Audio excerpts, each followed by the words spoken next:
Alternative education point में आप सभी का स्वागत है। विश्व राजनीति, समकालीन विश्व राजनीति के अंदर हम राजनीति विज्ञान के और बुक हमारी है फर्स्ट बुक के बारे में और पढ़ेंगे। और पार्ट 6 अंतर्राष्ट्रीय संगठन के बारे में जानेंगे। बेसिकली अंतर्राष्ट्रीय संगठन क्या है? ये ऐसा संगठन है जो इसके बारे में हम चर्चा करेंगे। अंतर्राष्ट्रीय संगठन के बारे में चर्चा करेंगे। और प्रथम विश्व युद्ध के पश्चात विश्व में शांति कायम करने के लिए लीग ऑफ नेशन की स्थापना की गई थी, परंतु ये विफल का रीजन क्या रहा? जैसे अब क्या होता, दो अभी तक विश्व युद्ध होते, प्रथम विश्व, दूसरे विश्व। प्रथम विश्व युद्ध का लीग ऑफ नेशन की स्थापना की, लेकिन ये विफल रहा। लेकिन विफल होने का क्योंकि दूसरा विश्व युद्ध हो जाता है तो इसकी कोई ज़रूरत नहीं। फिर अब क्या होता है,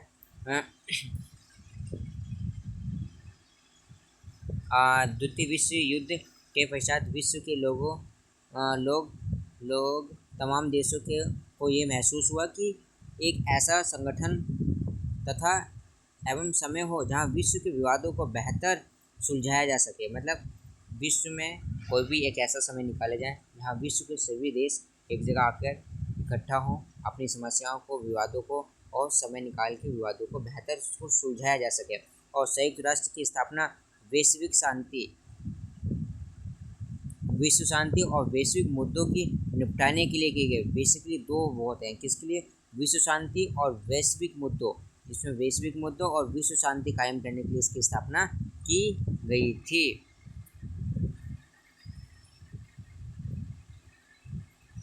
यूएनओ की बात करते हैं। यूएनओ को संयुक्त राष्ट्र संघ, इसका फुल फॉर्म की बात करें यूएनओ संयुक्त राष्ट्र संघ, यूनाइटेड नेशन ऑर्गेनाइजेशन के नाम से जानते हैं। संयुक्त राष्ट्र के बारे में कुछ जानकारी पढ़ते हैं। एक मंच है, क्या है? एक विश्व का एक मंच है। जब इसकी शुरुआत हुई थी 51 देशों के साथ हुई। जब संयुक्त राष्ट्र की स्थापना हुई तो उस समय 51 देश थे। और एक अंतर्राष्ट्रीय संगठन है। कैसे? एक अंतर्राष्ट्रीय विश्व के स्तर पर है ये। और इसकी स्थापना 24 अक्टूबर 1945 को हुई थी। उसी समय भारत की बात करते हैं। भारत इसमें कब होता है? 30 अक्टूबर। किसमें? 30 अक्टूबर को ही। और 30 अक्टूबर 1945 में ही भारत इसमें क्या होता है? भारत विश्व में शामिल हो जाता है। इसका हेडक्वार्टर की बात करते हैं। इसका हेडक्वार्टर वाशिंगटन डीसी में है। और इसमें क्या है? एक विश्व के मानचित्र की बात करें, जैसे एक पृथ्वी है, एक है, तो इसके में इस मानचित्र की बात करते हैं। जैसे संयुक्त राष्ट्र संघ एक प्रतीक चिन्ह की बात करें तो इसमें क्या है? एक दुनिया का इसमें क्या है? जैसे ये है, यहाँ पे एशिया महाद्वीप, यूरोप महाद्वीप, इसमें बीच में नक्शा बना हुआ है। और इसके चारों तरफ, इसके इस साइड जैसे क्या है, इसके इस साइड ये जैतून की पत्तियाँ लगी हुई हैं। तो जो जैतून की पत्तियाँ हैं बेसिकली विश्व शांति संकेत करती है। मतलब जो इसकी जैतून की चारों तरफ जो पत्तियाँ हैं वो किस चीज़ का प्रतीक है? विश्व में शांति स्थापित करने के लिए। क्या है? इसने जैतून की पत्तियाँ कि विश्व में शांति स्थापित करने के लिए क्या है? इसका इनका एक सिंबल है। ये क्या है? इनका एक लोगो है जो कहीं ना कहीं है। और इसमें क्या है? एक आम सभा होती है, आम सभा की, जहाँ विश्व के तमाम देश हैं उसमें शामिल होते हैं।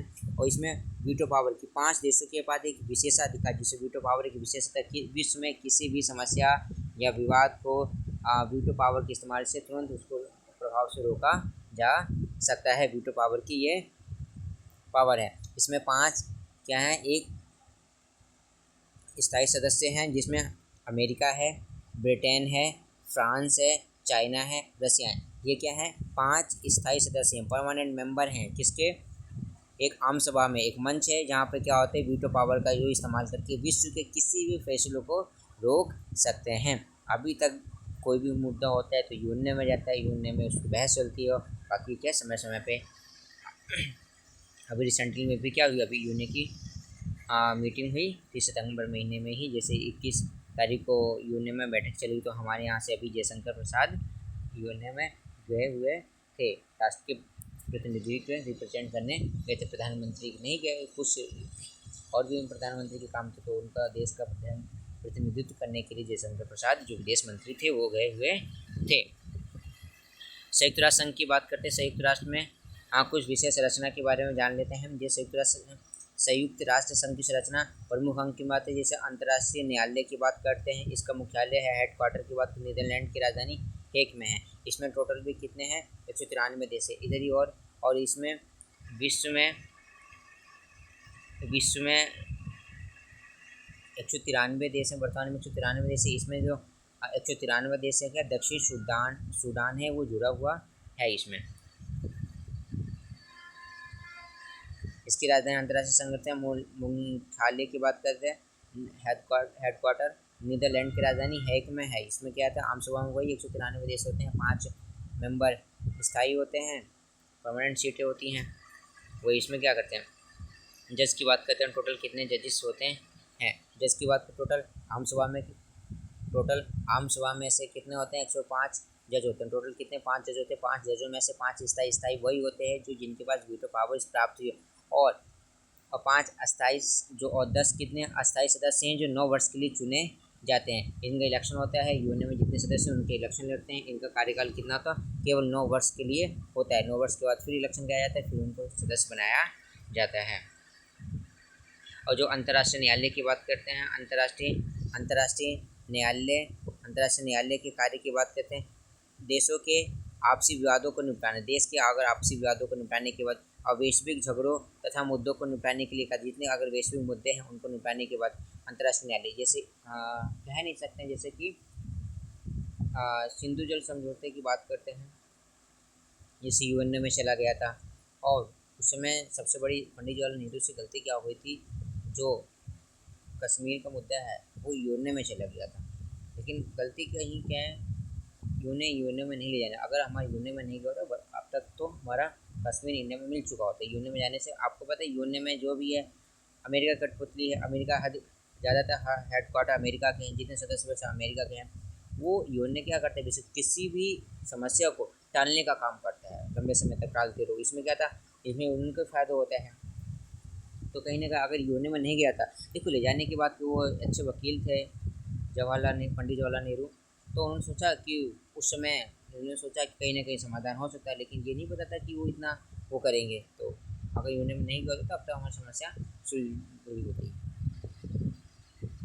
और इसमें एक और है, सुरक्षा परिषद की बात करते हैं। सुरक्षा परिषद की बात करते हैं, जैसे ये न्यूयॉर्क में है, और इसमें भी 15 सदस्य होते हैं और 5 स्थायी सदस्य होते हैं। स्थायी सदस्य में से अमेरिका हो गया, ABFCR मतलब अमेरिका, ब्रिटेन, फ्रांस, चाइना और रूस, चीन जिसे बोलते हैं रूस। ये 5 क्या हैं, स्थायी सदस्य हैं। जो क्या हैं, ये 5 हमारे मतलब स्थायी सदस्य हैं, और 10 अस्थायी सदस्य। पेपर में आ जाता है कि 5 स्थायी सदस्यों के नाम इनमें से कौन से MCQ में पूछ लेता है। और आम सभा, जैसे आम सभा में 10 क्या हैं, अस्थायी सदस्य हैं। जैसे आम सभा चुनाव 2 वर्ष के लिए, इनका चुनाव कितना होता है, 2 वर्ष के लिए होता है। जैसे इसमें आम सभा में क्या, जैसे 193 देशों में जैसे तालिबान वगैरह हैं, क्या इसमें भी है। सुरक्षा परिषद में सदस्य है अस्थायी सदस्य, इनका 2 वर्ष के लिए ही होता है। वीटो पावर की बात करते हैं। वीटो पावर जिसे बोलते हैं निषेधाधिकार होता है। मतलब निषेधाधिकार मतलब जिसके विशेष प्रकार की शक्तियाँ प्राप्त होती हैं, जो वो अपनी शक्तियों का क्या कर लेते हैं, इस्तेमाल करके किसी भी फैसले को रोक सकते हैं। और अर्थात यूएनए को किसी भी काम को रोकने का अधिकार है। यूएनए के किसी भी काम को तुरंत रोकने का अधिकार किसके पास होता है, यूएनए के पास, जिसके पास वीटो पावर है।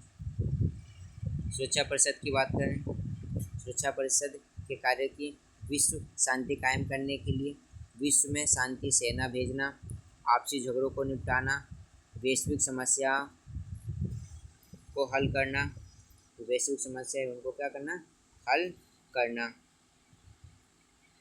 अन्य संगठन के बारे में, अन्य संगठन देखते हैं। अन्य संगठन जैसे WTO, वर्ल्ड ट्रेड ऑर्गेनाइजेशन, विश्व व्यापार संगठन,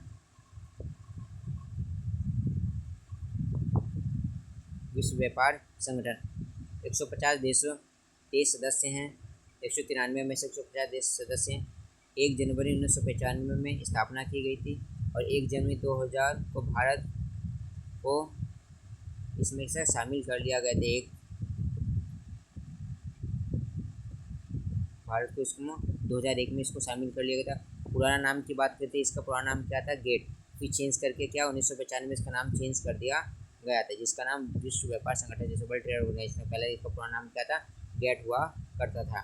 और इसका मुख्यालय की बात करें स्विट्जरलैंड की राजधानी जेनेवा में, जो स्विट्जरलैंड की राजधानी क्या है, स्विट्जरलैंड की राजधानी जेनेवा में है।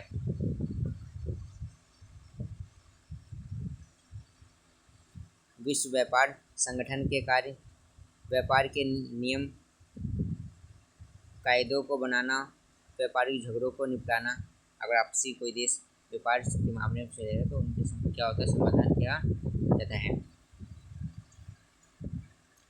यूएनओ के अन्य संगठन के बारे में बात करते हैं। अन्य संगठन जैसे ILO अंतर्राष्ट्रीय श्रम संगठन है, International Labour Organization, WHO World Health Organization, UNESCO, संयुक्त राष्ट्र संघ, शैक्षिक वैज्ञानिक एवं सांस्कृतिक संगठन, IMF अंतर्राष्ट्रीय मुद्रा कोष,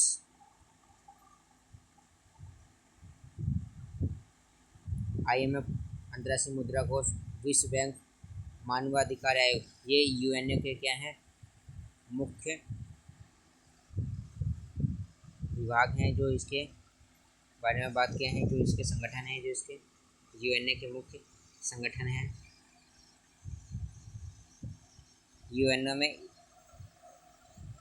यूएनओ में स्थायी और अस्थायी सदस्यता के लिए संगठन, मतलब कुछ जो स्थायी और सदस्यता के लिए संगठन के विश्व की, मतलब अगर ये आपके पास मापदंड है तो आप उसमें स्थायी से अस्थायी सदस्य बन सकते हो।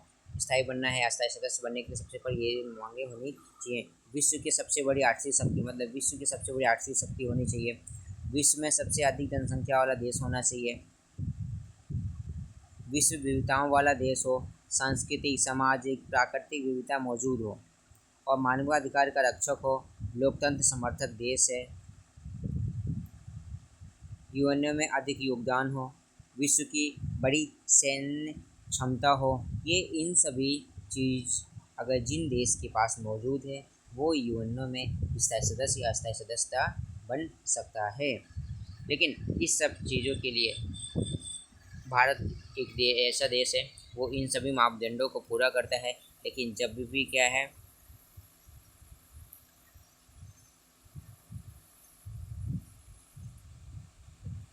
एक ध्रुवीय विश्व में यूएनओ की बात करते हैं, पूरे ध्रुव में, जिसे यूएनओ पर कई बार प्रश्न चिन्ह खड़े किए गए हैं। कई बार प्रश्न चिन्ह खड़े जाते हैं, कहा जाता है कि ये अमेरिका की कठपुतली है, क्योंकि अमेरिका ने इसका निर्माण अपने वर्चस्व को कायम करने के लिए किया था। अमेरिका ने इसको बनाई यूएनओ बेसिकली अपने वर्चस्व को स्थापित करने के लिए, क्योंकि अब क्या दुनिया में अमेरिका बची है तो उसकी शक्ति को कायम करने के लिए इसके ज़्यादातर कर्मचारी अमेरिका के हैं, ज़्यादातर मुख्यालय हेडक्वार्टर अमेरिका में है।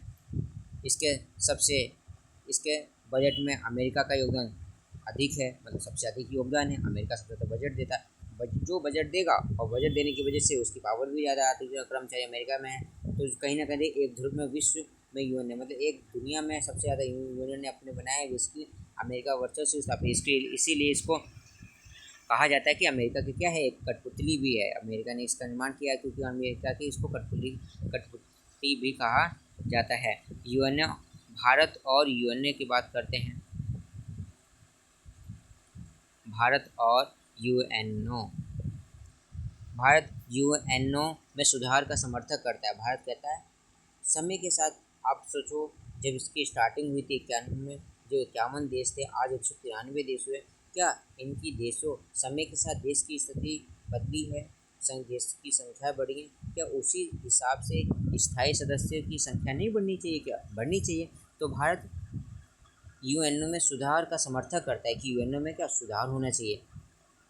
भारत का कहना है कि यूएनओ में देशों की संख्या बढ़ी है, मतलब 51 से 193 हुई है, इसीलिए इसके स्थायी एवं अस्थायी सदस्यों की संख्या भी बढ़नी चाहिए। मतलब क्या संख्या बढ़नी चाहिए? भारत स्थायी सदस्यता की मांग करता है क्योंकि भारत इसकी सभी मानदंड को पूरा करता है, जितने भी मानदंड हैं वो सभी पूरा करता है। कि विश्व की महाशक्ति है, मतलब भारत कहीं ना कहीं उभरती महाशक्ति है। विश्व का लोकतंत्र स्थापित विविधता वाला देश है। जनसंख्या के हिसाब से भी भारत दूसरे नंबर पे आता है, लेकिन अब तो आज की बात करें तो भारत दुनिया के नंबर 1 पे आने वाला है, क्योंकि अब जनगणना होगा तो पता चल जाएगा, क्योंकि 140 करोड़ से आबादी पार हो चुकी है हमारे देश की जनसंख्या। और भारत यूएनए के फैसलों को कई बार तरीके से लागू करने की बात भी करता है, क्योंकि हम सारे जितने भी काम धंधे हमारे यहाँ होते हैं यूएनए के अनुसार ही जो भी फैसले वगैरह होते लिए तो उनके कहते हैं ये सभी पूरा करते हैं। लेकिन जब भी कहते हैं कि ऐसा नहीं हो सकता है, लेकिन भारत ने इसके लिए किया। इसके साथ भारत ने सोचो यूएनए में जाने के लिए भारत ने सोचा है अकेले तो कुछ हो नहीं सकता, तो इसने क्या किया, भारत ने जापान को लिया है, ऑस्ट्रेलिया को लिया, और अमेरिका जो अमेरिका की बात करें जैसे दक्षिण अमेरिका में ब्राज़ील को लिया है, और इन सभी और दक्षिण अफ्रीका को लिया। इन सब देशों का ग्रुप बनाया। तो अकेले साथ जाएंगे तो कुछ नहीं होगा, तो ग्रुप में जाएंगे तो बढ़िया होगा। तो यूएनए में बात रखेगी सच। अब भारत ने अभी जैसे 21 सितंबर को हुई मीटिंग में भारत ने क्या हुआ कि अपना फैसला रखा कि भारत को क्या एक स्थायी परमानेंट सदस्य बनाया जाए। तो उसमें क्या है 146 देश की बात करनी, 146 देशों ने भारत का समर्थन किया है। अब हाँ, 5 देश जो हैं अगर वो इस पर सहमति हुई जाती तो भारत को एक वीटो पावर या कहें तो एक परमानेंट मेंबर बन जाएगा, जिसे बोलते हैं विशेष का। जिनके पास जो स्थायी सदस्य बन जाएगा परमानेंट, वो उनके पास क्या हो जाता है, उनके पास एक विशेष शक्ति है जिसे वीटो पावर कहते हैं, कि शक्ति को रोक सकते हैं। तो कोशिश है कहीं ना कहीं, पहले था कि कहीं ना कहीं चाइना कहीं, क्योंकि इनके अगेंस्ट में चाइना विरोध ना करते, क्योंकि लेकिन आज की करंट की सिचुएशन देखें तो चाइना के साथ भी हमारे जो रिलेशन है इस समय कुछ बेटर चल रहे हैं, तो उसके साथ तो लग रहा है कि चाइना भी समर्थन कर दे। देखो क्या होता है। हम तो चाहते हैं कहीं ना कहीं परमानेंट सदस्य में जाए तो ज़्यादा बढ़िया है। ह्यूमन राइट वॉच की बात है। ह्यूमन राइट वॉच ये एक मानवाधिकार आयोग है।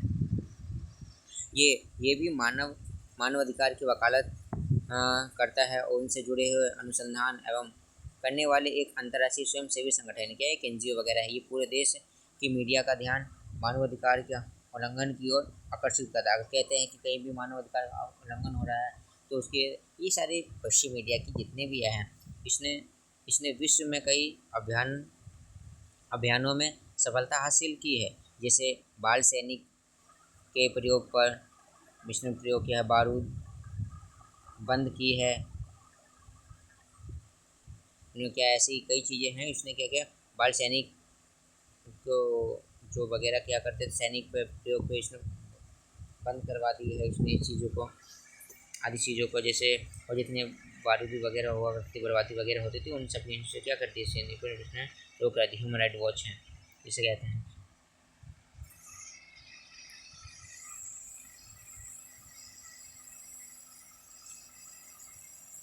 एमनेस्टी इंटरनेशनल ये एक स्वयंसेवी संगठन है जो संपूर्ण विश्व में मानवाधिकारों की रक्षा के लिए अभियान चलाता है। ये मानवाधिकार के हनन पर, अगर कोई भी मानवाधिकार का उल्लंघन हो रहा है किसी भी तरीके से, तो ये तथा उनके प्रकाशित भी करता है, उनकी रिपोर्टों को प्रकाशित करता है, उसके बारे में उसकी रिपोर्ट अधिकांश सरकारों के खिलाफ होती है। आपको पता है, अगर करंट कहीं भी हम सिचुएशन मतलब कहीं भी एग्जाम्पल ले लेते हैं, करंट में है कोई भी गवर्नमेंट है, उनने अपने देश में नागरिकों को कुछ भी कानून बनाया, अगर नागरिकों को हनन हो रहा है, उल्लंघन हो रहा है, कुछ भी हो रहा है किसी भी तरीके से, तो क्या होता है, ये वर्ल्ड मीडिया की बात करें जैसे एमनेस्टी इंटरनेशनल है, तो वो आता है रिपोर्ट प्रकाशित होती है वर्ल्ड लेवल पे। तो जितनी भी करंट की गवर्नमेंट होगी वो उनकी खिलाफ ही, क्योंकि अगर उनके फेवर हो तो वो रिपोर्ट छापी। इस तरीके का है। अंतर्राष्ट्रीय आणविक जिसे एटॉमिक ऊर्जा एजेंसी के नाम से जानती है, इसकी स्थापना 1957 में की गई थी। ये संगठन परमाणु ऊर्जा के शांति प्रयोग पर के प्रोत्साहन पर बल देता है कि विश्व में क्या होगा, जो भी एटॉमिक शक्ति है मतलब इसका प्रयोग करेंगे शांति पर। ये परमाणु सुविधाओं की जांच करता है, जितनी भी परमाणु सुविधाएं हैं उनकी जांच करता है। और इसमें जैसे बात करते हैं इसका भारत क्या है, एक स्थायी सदस्य है। परमाणु ऊर्जा की बात करें भारत इसमें क्या है, एक जैसे सदस्य है। लेकिन चाइना इसमें नहीं है, तो उसमें अंतर्राष्ट्रीय एटॉमिक में आपको अगर इस्तेमाल करना है परमाणु ऊर्जा में तो आप इस्तेमाल कर सकते हो। इसकी स्थापना की गई थी 1957 में। और इसमें कौन से हथियार रखने कौन से नहीं, जो भारत ने अपनी पॉलिसी अपनाई है, भारत भी एक एटॉमिक पावर शक्ति है भारत के पास, तो परमाणु शक्ति संपन्न देश है। तो भारत ने भी अपना रखा है। भारत ने की नीति यह है कि अगर कोई हम पे हमला करेगा, जब हम उसका इस्तेमाल करेंगे। वर्ल्ड मीडिया मतलब जितने भी ये अंतर्राष्ट्रीय संगठन की संस्था है कि भारत ने बनाया, तो उसमें कोई बात नहीं, एक लिहाजी है, कुछ ऐसा कुछ नहीं। समय के साथ चीज़ों को बदलना बहुत ज़रूरी होता है।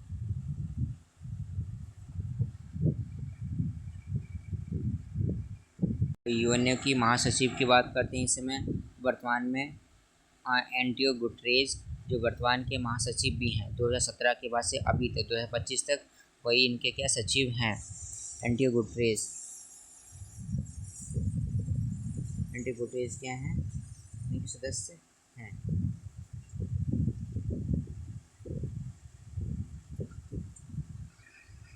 ये चैप्टर आपका होता है फिनिश। अगर आप हमारे चैनल पर नए हैं तो चैनल को सब्सक्राइब करें, लाइक शेयर सब्सक्राइब करें, और अपने दोस्तों के साथ इस वीडियो को जरूर साझा करें।